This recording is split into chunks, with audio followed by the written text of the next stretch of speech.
where she just could not get out of her head. And there are some people that don't even like to write. They're just like, no, I'm not a writer. I don't like to write. But when she started doing that work, it just it just moved these obstacles. It started dismantling that inner critic and those negative thoughts and allowed her creativity to be expressed through it. And what she's doing is just beautiful.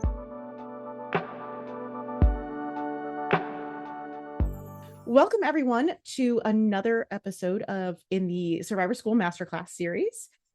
This episode or this masterclass is actually one we've really been looking forward to.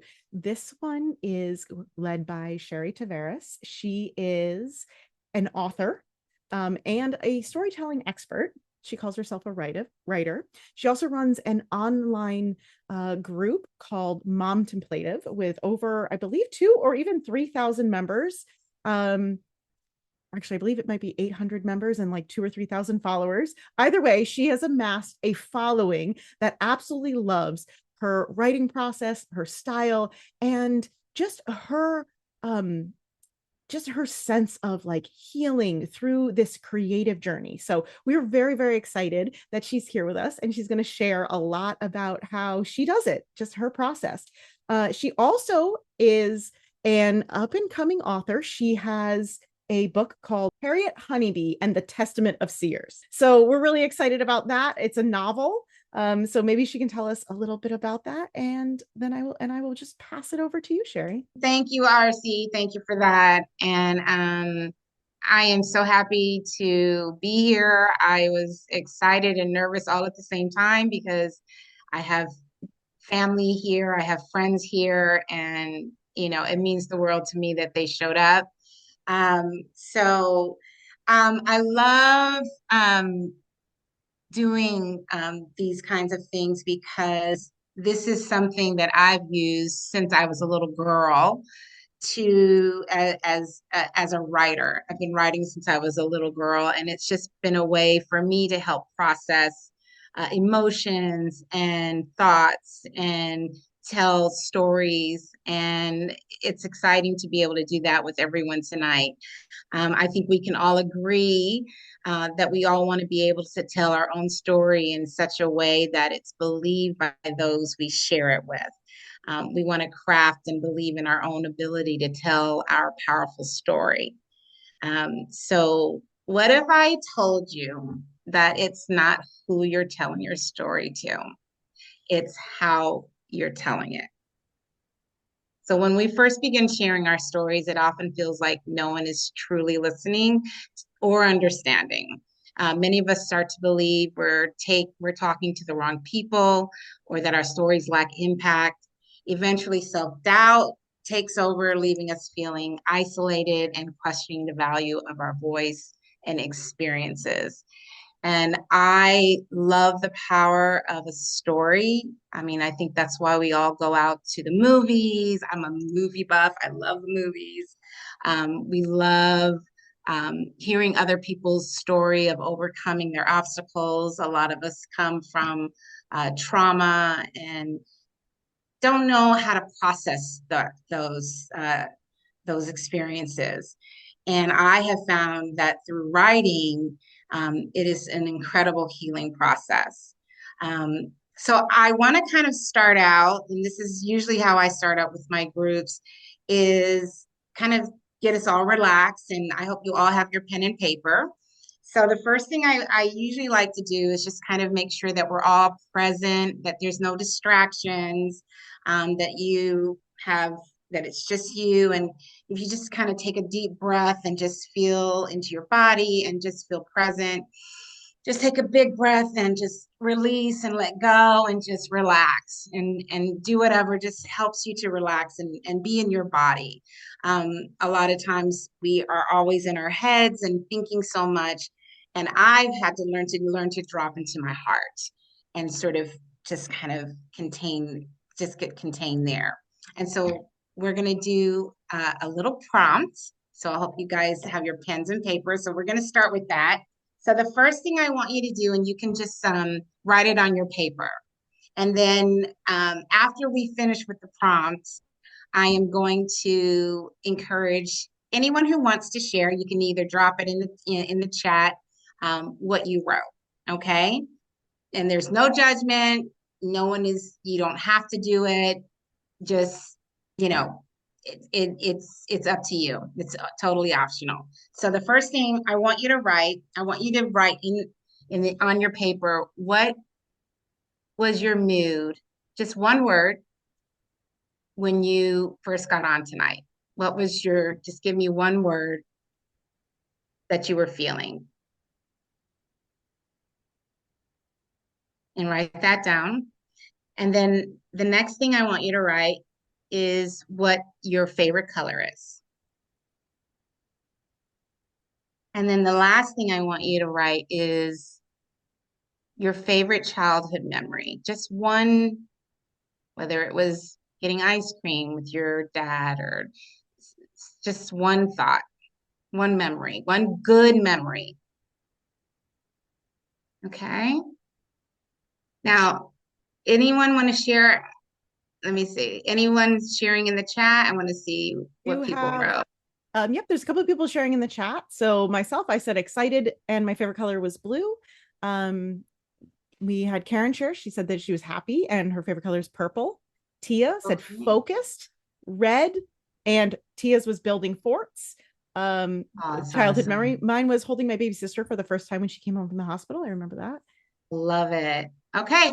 All right. So with that, now I want you to take those words in that moment, and I just want you to write one sentence, a little brief story with those words Beautiful. on your paper. Okay. We have a few more coming into while people are doing that. We've got Lexi with shadowy, yellow, and playing Sims for 48 hours after Christmas. Leslie was anticipating blue and smelling sweet peas in the backyard. Oh, I love that. This is what just came up for me, and I figured I'll just get the ball rolling here and jump in. She was focused on getting out of school so she could ride her red bike to the woods behind her house and build a fort that afternoon. Oh, I love it. And Tia, what were your words? What were your three words? Focused, red, and fort. Focus, red, and fort. And can you read it again? I love that. She was focused on getting out of school so she could ride her red bike to the woods behind her house and build a fort that afternoon. I love it. I love that. Thank you for sharing that. Anyone else? Karen? No, mine's a little bit more than one sentence. Okay, what were your three words? My three words were happy, purple, and dancing with my dad in the living room. Okay. I loved Saturday morning ballet class. I would wear my purple leotard and my dad would pick me up and get a crunch bar at Caldor's. We would come home and I would teach my dad what I learned in ballet class. I love that. that's sweet. Okay, we have someone else. Erin shared distracted. I almost missed the beauty of the blue sky when I was sliding down the hill across the street from our house. Oh my God, I love that. Anybody else? I'll share. Okay. So mine was excited, blue, and holding my baby sister for the first time. And the I guess long run-on sentence, we'll call it, was I was sitting stuffed with pillows in the big comfy sofa, wearing nothing but my purple pants and my rainbow belt, waiting with anticipation to hold the warm little bundle everyone was smiling at. I love how everybody's so colorful, like with their words and their stories. I just love that. I love that. Well, I'll share. So Please, my yeah. three words were nervous, blue, and Cracker Jacks. And my sentence is the nervous blue Cracker Jacks popped in my mouth. Oh, And the reason I wanted to share that is because there is no right or wrong way of writing. It is your voice. And that is why I love it when people share their stories, like Karen, that moment with her, sharing what she learned in ballet, and Tia with that for it. I mean, it's just these stories are unique to you. And I just get goosebumps when I hear people's stories because it's connected to you, it's connected to your voice. And a lot of times we don't realize how powerful our stories truly are. I mean, the truth is, stories are powerful. And the biggest thing that I find that keep people from sharing their stories is because of the stories that we tell ourselves, because those are the most powerful of all. Um, they shape how we view ourselves and our place in the world. But if our inner dialogue is filled with criticism, doubt, limiting beliefs, we may start to question our worth and silence ourselves before we even begin. Now, I'm not saying any of you that didn't share, maybe I didn't give you enough time to share, but we think about, oh, I don't want to share, mine doesn't sound great. We compare ourselves. It's that inner critic that just comes online and keeps us from sharing our stories. In fact, the loudest critic is often within. So thoughts like, I'm not a writer, no one will listen to me, or I'm not good enough, that just keeps us stuck. So, for example, when I first wrote my book, I started writing my book about 4 years ago. And this was right on the cusp of COVID. It was in 2020.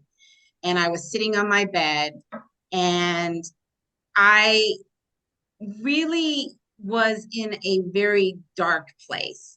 And at that time, I was writing a lot because that's what I do. I journal a lot. I've always journaled since I was a little girl.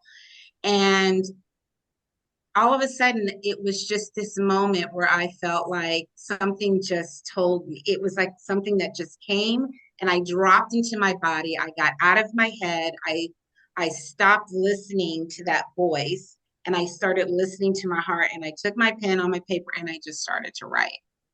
And that's how Harriet Honeybee was born. She is a connection of me. It's a young adult fiction, and she really is all the parts of me. And I feel like through her, I'm telling my story.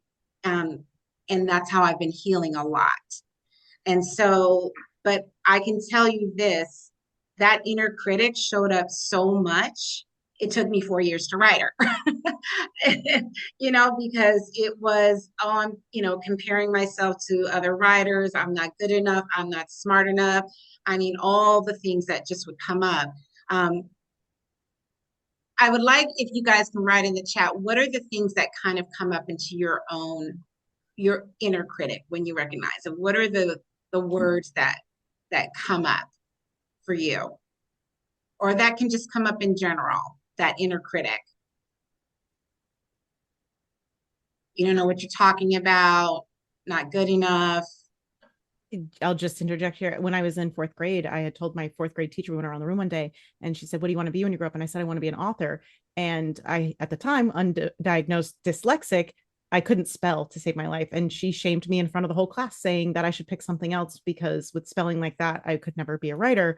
And her voice, it's my voice, but it was her words like, oh, you can't spell, you shouldn't.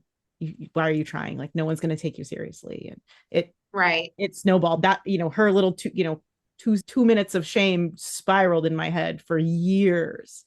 So yeah. No, it's powerful. Words are powerful. Let's see, Leslie says, I don't want to bother people who have more important things to do. I think someone else said they're not good enough as well. I mean, do you see these words? You're stupid. People will laugh at you. That's incredible. It's powerful. I mean, that what happened with RC that carried you through. I remember I was writing in my diary. I had my own diary, and my sister had found it and wrote in the corner, "This is stupid." And from that point on, I never believed that I could write. I never believed it. I thought I was stupid. I thought my writing was terrible. And it just kind of stayed with me all the way into adulthood. But that's why I use expressive writing as a transformative practice to quiet that inner critic and unlock our authentic voice. So through guided writing exercises, you would learn to reframe self-judgments and silence perfectionism. Who struggles with perfectionism? Yes.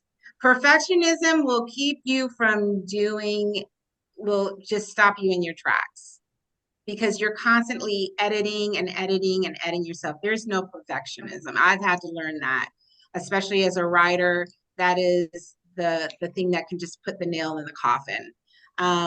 You're going to learn to develop a writing practice that empowers you to reclaim your story, and then tap into your creative life force and confidently share your story.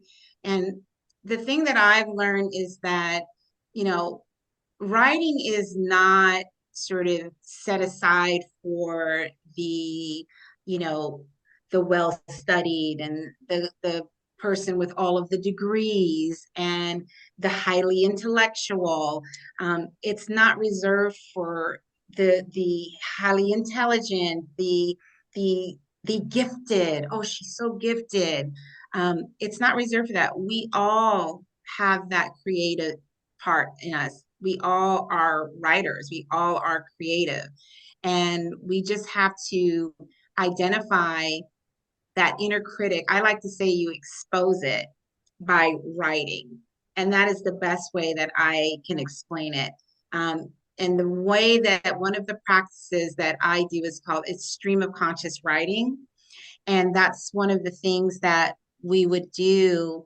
And I kind of want to do that right now. It's not as deep as we would do in an actual workshop, but I just kind of want to get you guys sort of a taste of what a stream of conscious writing is. It's because it's no editing. You're not going to edit. I don't care if you're whatever is coming in your head, you're just going to write it on the paper. I don't care if you're saying in your head, oh, this is stupid. I don't want to do this. Oh, I have to go and get my groceries. Oh my God, my dog. I mean, how long is this gonna be? Whatever it is, I just want you to write it. Just dump it on the paper. And I'm gonna time it. It's usually 3 pages, but I'm not gonna do that to you guys. So I'm gonna time it at 3 minutes. And I just want you to just start dumping your brain. Just brain dump. Don't edit it. Don't stop. Don't think about it. I don't care if it sounds ridiculous. Just write. Okay. And I'm going to put the timer on and I'll just stop you. All right. And you can start now. That's 3 minutes, guys. And put your pens down. Okay. How does everyone feel right now? I feel like, well, first of all, my hand hurts because I kept feeling like my hand couldn't keep up with as fast as my mind was like trying to come out with words. So I was racing it and I didn't want to stop. It felt like I wanted to just keep going. It felt really good to just let it all out. That's awesome. Tia said, great. First time I've written just to write creatively in a long time. I love that. Good. I was able to get thoughts flowing that were stored inside. Oh, that's good, Lexi. Mm-hmm. That's awesome. Yeah. Now, the thing is that's really important about these is what we call these are your morning pages. This is something that we would do in the workshop. It's something that you would do on a daily basis. And this is something that I do and try to commit to on a daily basis is when I wake up, I have routine and I usually like to wake up and, pray, meditate, whatever you do, whatever your practice is. And then I do these morning pages, it's 3 pages that you commit to, and you just brain dump. Brain dump. I don't care how crazy it sounds, how silly it sounds. It's just releasing pathways for you for your creativity because all we do all day is judge ourselves, criticize ourselves, that inner critic. We want to expose it. We just want to get all of that, kind of move it out of our way.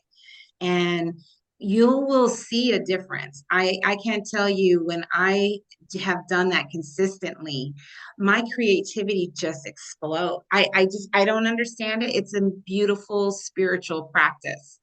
And I have a story of a friend of mine who attended one of my workshops, and I'm going to call her Elizabeth, just for privacy purposes.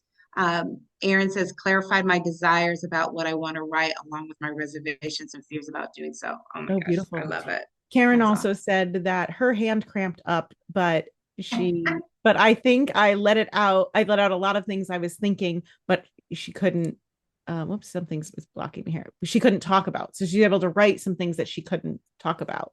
So, And the thing is, that's really important. I'm glad, Karen, that you shared that, because after you write, this is not something that you will read back to yourself. That is not the purpose. And yeah. you're not going to read that to anybody else. When you finish your morning pages, when you're done with your 3 pages, you will close it and you will not read it back to yourself. This is not to be read or to be edited, to analyze. It's just brain dump. There, it's on the paper, and then you close it. That's it. It's just a practice. And the more you do it, you'll see that it's just something that just clears this pathway for all these other things that want to surface to come forth, that are just creative. And like I was going to talk about my friend Elizabeth, we'll call her Elizabeth, just for privacy purposes. She's a very talented individual, with a background of trauma and a passion for creating. Um, she faced relentless self-doubt and negative self-talk that clouded her potential. Every time she was presented with an opportunity to do something that she really loved, her chatterbrain would come on and it would undermine her, questioning her abilities and her self-worth. This inner voice led her to self-sabotage, blocking her from fulfilling her goals and building the futures that she wanted. But through expressive writing, Elizabeth began to dismantle the negative self-talk, channeling her inner critic and turning it into creative expression. She started writing poetry and creating artwork, which I was so happy about, because she is an amazing artist and she is an amazing poet. And through that, it became just an empowering outlet for her emotions and her experiences. So over time, those creations became more than just a personal project. They turned into a collection that she eventually turned into a book. So that's something that, for me, to see her, I mean, this is someone that was tied up in knots. I mean, we would talk for hours. She just could not get out of her head. And there are some people that don't even like to write.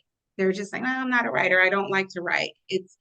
But when she started doing that work, it just it just moved these obstacles. It started dismantling that inner critic and those negative thoughts, and allowed her creativity to be expressed through it.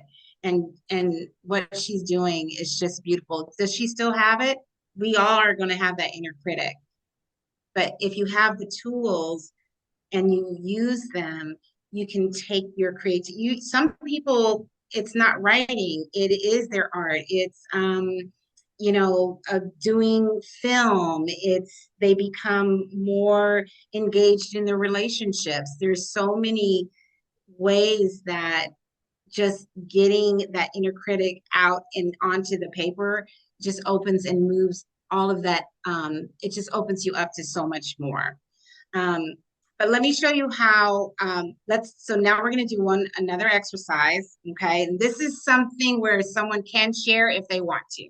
This is not going to be the brain dump. This is actually something to write. Okay.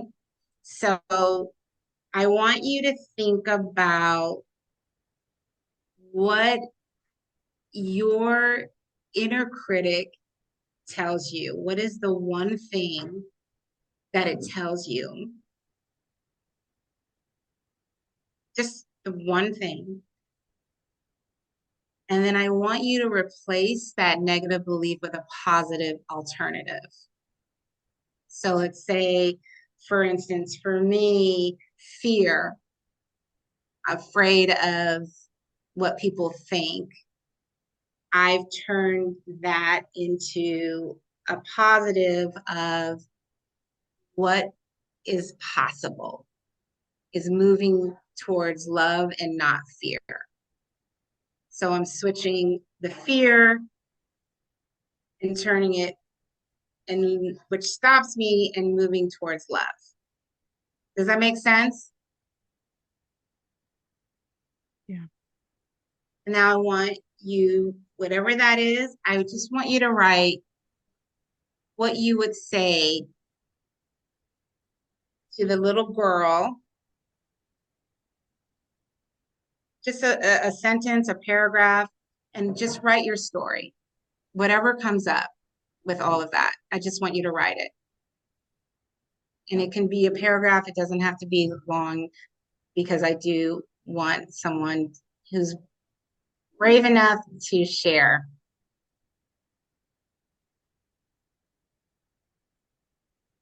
Okay. Well, that's annoying. Okay. It's all good. Oh, Lexi's offering to share. So, Okay. Okay, so for me, my inner critic says not good enough, and I say good enough. And so what I wrote was kind of like stream of consciousness, and then I spoke to my inner child. So I kind of felt like I was always fighting my inner critic. Like my inner critic says this, and then I'm like, no, and I'm like trying to shut it down and like fight it and like make it shush and go away. But I feel like with what I wrote, I said, I want to befriend my critic. Where did you learn to be so critical? How does it benefit you? Does it keep you safe, small? Are you so afraid of your lies being wrong that you must keep filtering for proof to prove that the not good enough? Well, guess what? We are enough. And then this is to my inner child. I'm enough without the achievements, without the success. You're enough. And I just kept writing like, we are enough. I'm enough. And I think when I see that younger version of me, then I really, it feels more real of like, I am enough. I am enough. Whereas I think when we're like in our, adult body, it can be easy for it to be tied to like achievements or family or whatever. And so that's what came up for me and what I wrote. that's I great. love that. Thank you, Lexi, for sharing that. Thank you. Yeah. Anyone else? Lots of love. No, Lots of love no. floating around. Does anyone else want to share? Oh, Tia? I'll jump in. I'm hearing a theme amongst many of us here. Fear of what people think, not being good enough. And so I reframe that too. I'm a powerful, inspirational, loving, confident, creative being. That's what I would tell my little inner girl is that you are worthy and deserving of everything you desire, and it's all in your reach. Whatever you can think and imagine can be yours. The love you've always wanted is within you and is your fuel to stand in the light. That's as far as I got. That's great. Oh my gosh, I wanted more. I thought I know. I wanted you to keep going. I think she's gonna have to take your workshop, Sherry, if in order to everyone has more time to go through all of these exercises. I think that's a testament that this is really, really powerful. And it shows that 1 hour is never going to be enough to do all the work, right? So Yeah, no, this is just like, just I mean, we're pieces. skimming the surface here. Yeah. But I love that, Tia. Thank you. Anybody else before Anybody else want to share? one more? One more? If nobody else wants to share, I can share. But if anybody does, oh, here we go. Aaron, inner critic said, you have to be perfect, replaced with, you are perfect just the way you are. So I am perfect just the way I am. I love that. That's like solid and concise and like right to the point. I love it. I love that, Aaron. Aaron, I can tell you're just right straight to the point, girl. No BS. I can share the first part about the inner critic because I actually name my inner critic. I gave her a name, Joni. so Oh, I love the that. critic likes to say that let's see. Oh, you messed up again. That's a big one. You messed up. Even if I didn't mess up. So what I tell Joni is we all make mistakes, and I forgive myself. And I also kind of what Lexi was saying, like I let my inner critic say what she needs to say because it's part of me. And I think sometimes we develop the inner critic when we're a child, and it's sort of like a protective mechanism, like to let us know when something doesn't feel right. And so I acknowledge her. I acknowledge Joni and let her say what she wants to say. And then I say, okay, now it's your turn to sit down. And now I'm going to say something nicer to myself. So that's kind of how I deal with the inner critic for myself. That's awesome. I love that you named it. Yeah. I hope Joni doesn't listen to this. She is a real person, but I don't think she. That's all right. She needs to know. Maybe it's time for her to know that she installed that in your head. That's awesome. RC, did you want to share real quick? Sure. And then, Yeah, I can share if anybody else want to go. I don't want to take time away from anyone else here, but okay, so I do have a fear that people are going to question my authority. I know that I'm doing really big things over here, and I feel like what if they ask me for my super special degree in XYZ? And you know, I get enough hate mail as it is because I send out some emails that poke people. And sometimes last week we had there was something that went out that caused some political divide, and it wasn't about politics. It was about how we were feeling and how we deal with news that maybe doesn't align with our beliefs. And the amount of hate that I got back from that was it's funny. I think that it affected me, but on the outside I didn't project that. And I think I let it in farther deeper than I thought. So in my response to that was talking to the inner child, the little girl. If I could go back and talk to fourth grade me, I said that my story is my authority. My experiences, if I could, I can't even read my handwriting. My experiences are real to me, and that's all that they ever have to be. They don't have to be real to anyone else. They get to be real to me, and that's what makes them valid. And I, very similar to what Tia said, literally, if you can imagine it, you can have it. Those exact words I wrote. And I said that there is going to be a time when, to this little girl, you're going to have to stretch yourself. It's going to be time for you to grow, and it's going to be time for you to graduate to what I call the bigger sandbox. And when you're in the bigger sandbox, you're going to be the small person in the big sandbox. But if you stay there and you play long enough, you'll grow. So that was my that was my little story to myself, little pep talk that I just gave to myself. So.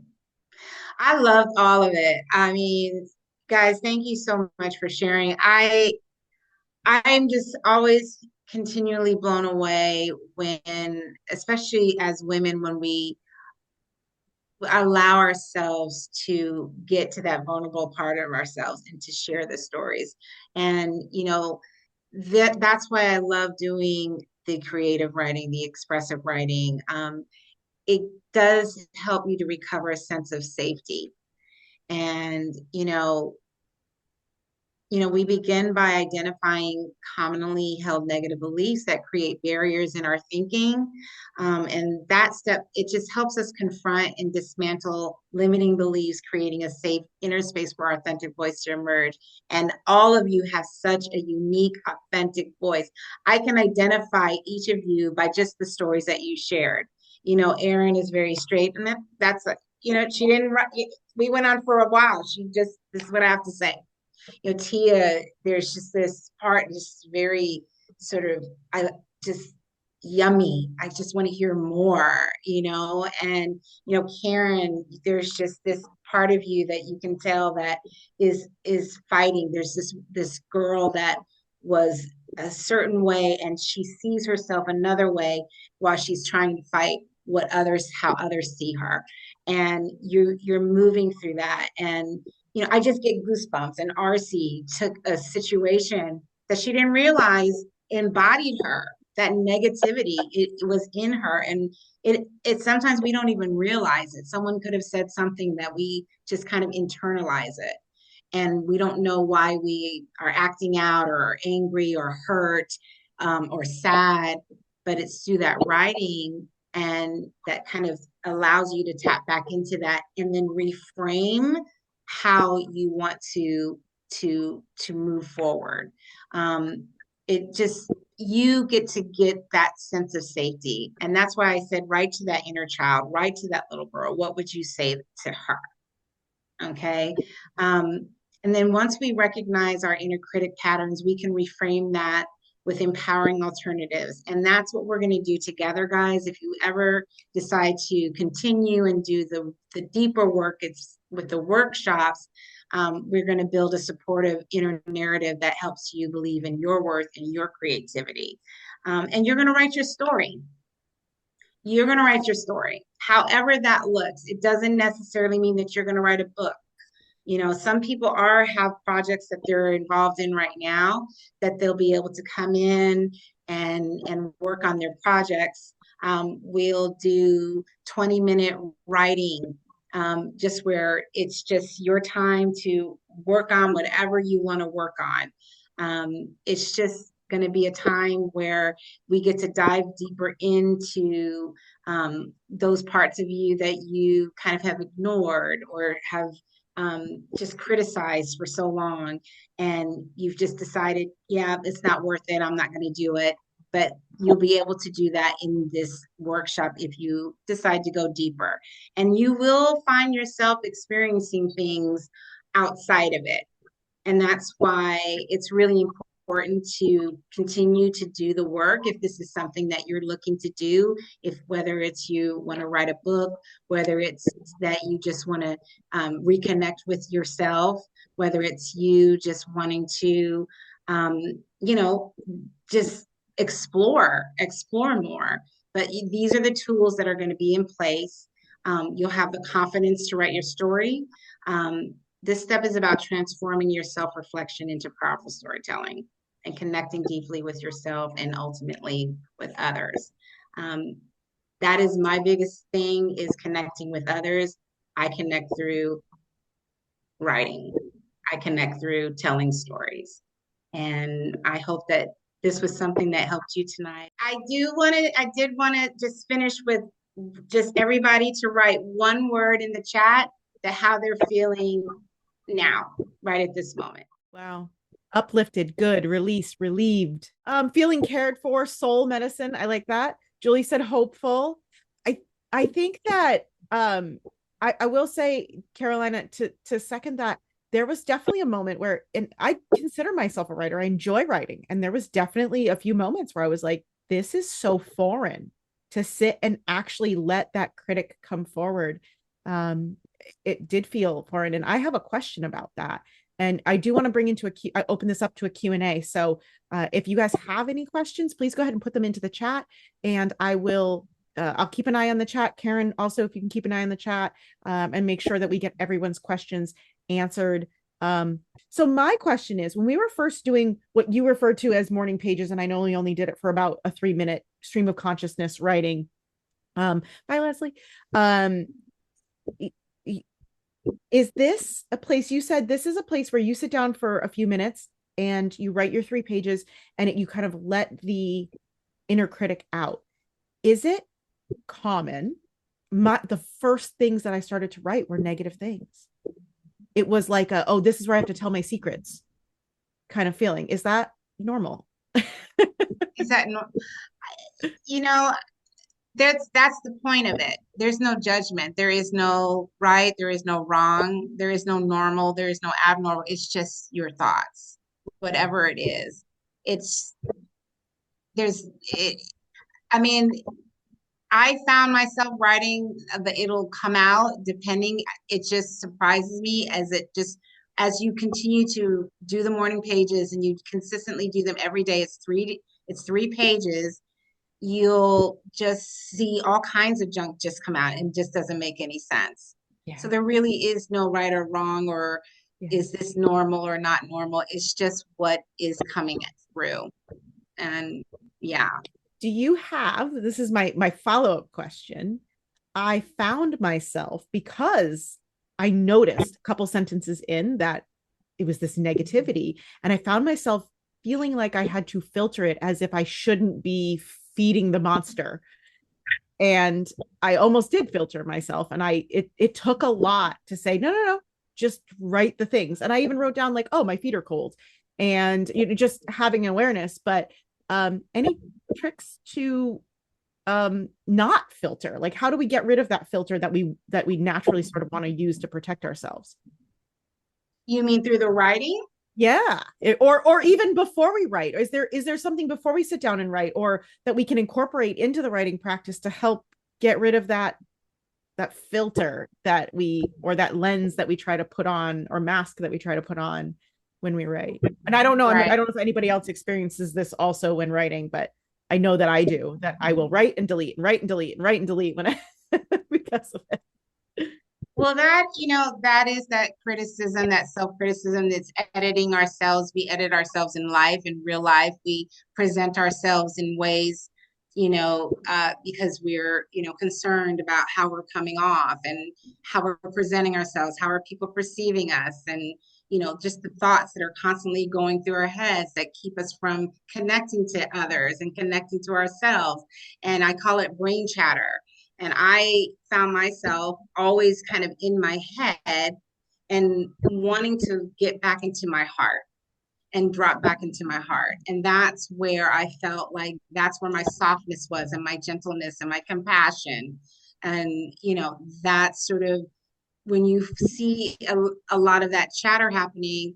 I think it's just through your practices. What are you doing for your own self-care?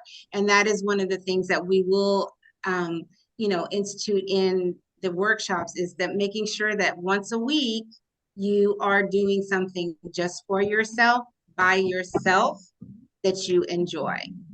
And I just call it your artist date with yourself.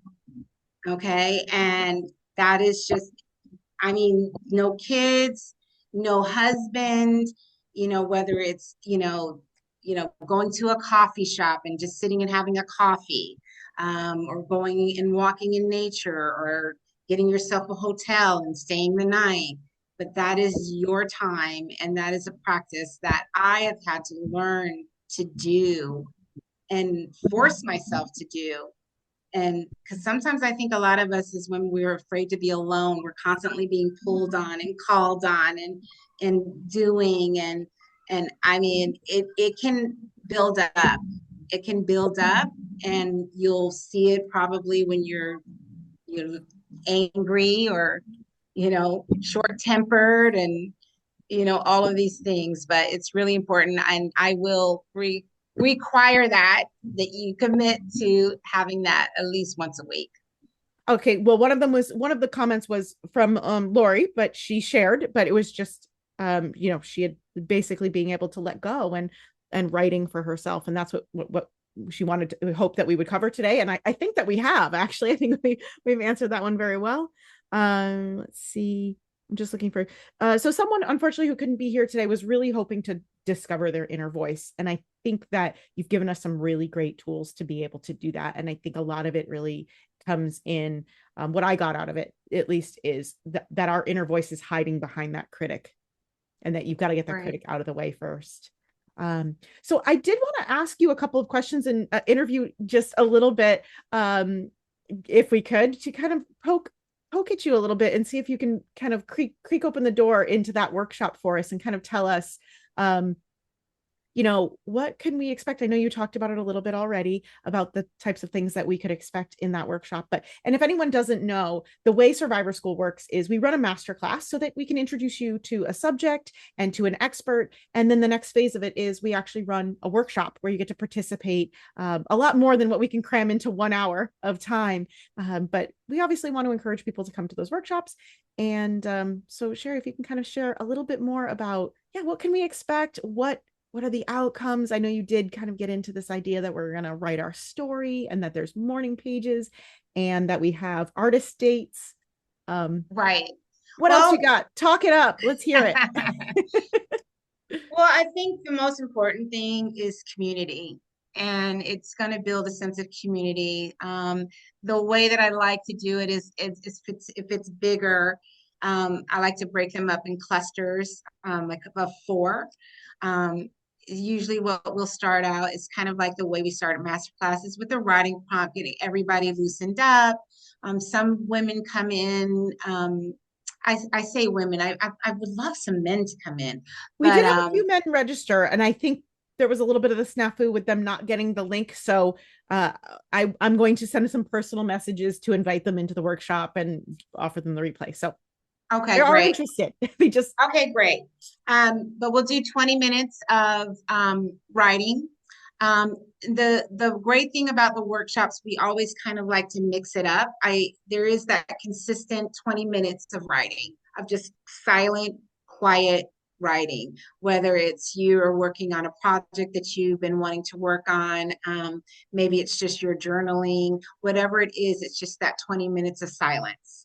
And you don't have to read anything. You don't have to read it back to anybody. That's just your time, because it's your sort of your sacred space and your time to do that, which you probably wouldn't do if you were not in the workshop, because we always give ourselves excuses and busy and all of the things.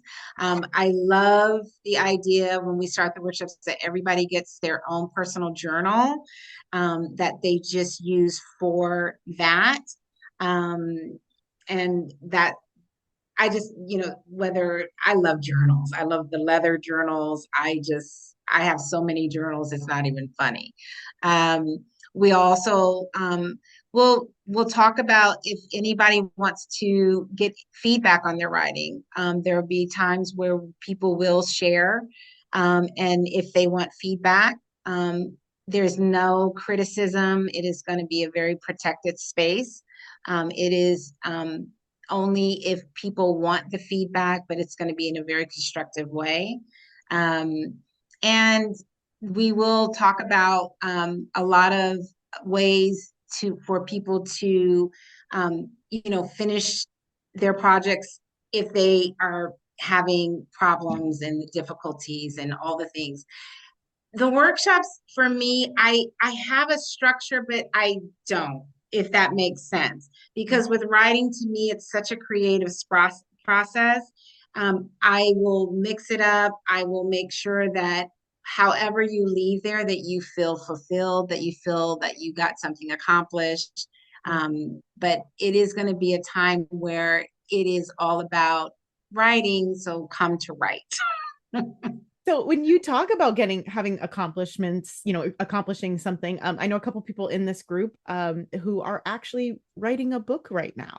And Yes. is that something that realistically could be done in a workshop, or is that something that is I don't know, bigger than a workshop? I've never written a novel, so I don't my writing is very pragmatic. It's nonfiction. It's very nerdy and neuroscience based and a lot of research. And so there is a lot of pragmatism to it. So this idea of like creative writing and telling the story, what can someone expect in a workshop to be able to complete? What type of, like a chapter of a book maybe, or would it be to be able to write a whole book? So it's a process. It's going to give them that support that they need. Like I said, there's that 20 minutes of time that's just for whatever you want to do, whether it's writing on that book, getting the support there. It is, where people will share if they want to share what they're writing about. They can do that and they can get the feedback if they want. I found myself in many workshops over 4 years. It still took me 4 years to finish my book. And, it really just depends on the person. I think it's really more important for people to understand it is a supportive community that's going to help them feed into whatever that creativity it is that they're working on. That's and I think that's really it, right? If we're like, well, if I have this deadline and I have to do it by then, it's good to set those goals, but it really is very important to focus on the environment in which you're trying to produce those goals, like you're producing the work. And creative work is hard to put parameters on. It's hard. It's creative. It's sometimes, the mood strikes. One thing I do want to speak to is this idea that it is really about community, and that there is that 20 minutes of writing. And even though you show up and everybody's working on their own thing, some of the workshops that I run, we do what we call work parties, and everybody shows up and they work on whatever it is they're working on, but we feed off each other's energy. And sometimes that means somebody's folding laundry while someone else is writing, scrambling to write a bunch of emails and get those out before the end of the day, or whatever it is. But it is that accountability and that social nervous system where we borrow each other's motivation and energy, because we know that somebody's there doing it with us, and that it feels like moral support. It's really, really powerful. I cannot tell you some of the big things and the hard things that I have procrastinated and put off, that as soon as somebody else is on the other end of that Zoom or on the other end of that call, suddenly the weight comes off and it's just easier to do. Yeah. So, it is such a sense of, there's a feedback. Yeah. And there's just this the reciprocity, you just getting that, and then you Energy. hear something and oh my gosh, and people have aha moments, and oh my gosh, when you said that, or when you wrote that, and you just see the synchronicity start to happen online and offline. And when people come back into the workshop, they'll say, I thought I wasn't going to do it. After the workshop, I went and wrote 3 chapters, or I went and decided to paint, and whatever it is, that allows them to express themselves. Because remember, the goal is to come into the workshop so that we can get past those inner critics and release that space for you to release your inner artist, your inner, that creative part of you. And yes, there have been, like I told you about Elizabeth, she began writing poetry and her artwork and turned it into a book. Yeah, it sounds like this workshop, it's not come here and do your homework. It really is, which you can. It sounds like there's opportunity for that, but it really sounds like this workshop is about getting you, I don't say getting you out of your own way. It's more like sort of pulling back the curtains and unleashing you, right? It's about fueling you. And that is what is so exciting and inspiring to me. I think that some people don't, they think it's about, okay, well, I need this structure and I need to know what's the next step and what's the next step. We don't actually need to know what the next step is. Sometimes we just need the fuel. We need somebody to open the gates, and just so that we can just run. And it sounds like that's exactly what this workshop's going to do, which I'm very excited about. Awesome. Thank you again, Sherry. Thank you so, so, so much. This has been really amazing and fun. And before anyone goes, I have a question to ask. Did anyone else cry a little bit? Because I definitely did tonight. I didn't let it out. I didn't let anyone see, but there was a tear, and I was like, no, I got to hold it together. If I have to host this thing, I got to keep it together. I got goosebumps from what people were sharing. I definitely, that's what the things that happen. And I know that's the challenge from when people, I don't know, I'm not putting anyone on the spot, but that's that discomfort. That's the rumblings and the tumblings, I call them, that you're like, what's going on? A lot of us who are not, comfortable sharing our emotions. And I'm one of those people. I've never been someone who likes to be vulnerable. But through the writing, it just really helps you to express, and things that just come out of you that need to come out. And it's like what Lori was sharing, anger, sadness, joy, all the things. It'll move you. Our emotions are there for a reason, and we just can't keep them locked up. And we've got to find that creative part of us to help express it. And that's what I hope to offer through the workshops and through what I do and what I love. Absolutely. And I was very much anticipating this workshop. Just, I love the writing process, or the experience of writing, I should say. I think that there was a lot of shared energy in this room. I think we all came in yeah, it made it easier to be a little bit more vulnerable. I think that supportiveness. So again, thank you everyone who came and who made it. And anybody who's watching this on the replay, my deepest apologies that you were not able to get the link. However, I will make sure that you all get an opportunity to participate in the workshop as well. So again, everyone, thank you so much. And I hope everyone has a great evening and continue writing. Go forth and let out the inner critic and let them aside so you can let out your voice. Write your morning pages. Mwah. Love you guys. Thank you for coming.